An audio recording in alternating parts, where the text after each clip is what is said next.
Приказка за Никулден. Малкият пазач на реката. В едно тихо селце, точно до голямата река, живееше момче на име Нико. Там хората много обичаха Никулден, денят, в който почитат Свети Николай, пазителя на водите. Рано сутринта на празника Нико решил да украси мостчето над реката с малки хартиени рибки. Докато връзвал последната, чул странно "Шшш! Нико!" Нико подскочил и се огледал.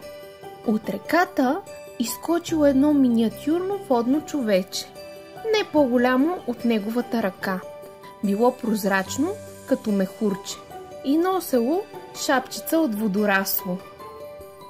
"Аз съм Капчо, пазачът на реката. Имам нужда от твоята помощ." Капчо обяснил, че голямо паднало дърво блокирало пътя на рибите. А на Никулден именно рибите трябва да направят танца на водата, за да благословят селото. "Ще ти помогна," казал Нико. "Къде е това дърво?" Двамата тръгнали по брега, а Капчо подскачал като водно топче. Скоро стигнали до огромното дърво, затънало в дълбочините. Нико се опитал да го премести, но било твърде тежко. Той се намръщил, но не се отказал. "Ако аз не мога," казал Нико, "ще повикам помощ." Хукнал обратно до селото, довел приятелите си, дядо си и още няколко съседи, всички заедно дърпали, бутали, повдигали и накрая пляс! Дървото се плъзнало и реката отново се разляла свободно. В този момент водата започнала да блести.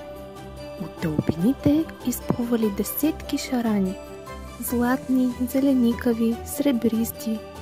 Те започнали да се въртят в кръг, да подскачат и да правят истински воден танц.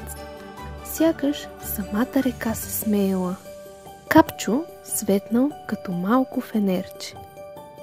"Нико," казал Капчо, "ти спаси празника. Без теб рибите нямаше да могат да танцуват." Реката изведнъж се осветила в синьо златисто. Пред Нико изплувала малка златна рибка. Тя била подарък. Била по-светла от звезда. Тогава Капчо казал, че това е подарък от реката. Да я носи със себе си и винаги да му напомня, че доброто винаги намира пътя си обратно. Нико прибрал рибката, а шараните продължавали танца си чак до свечеряване.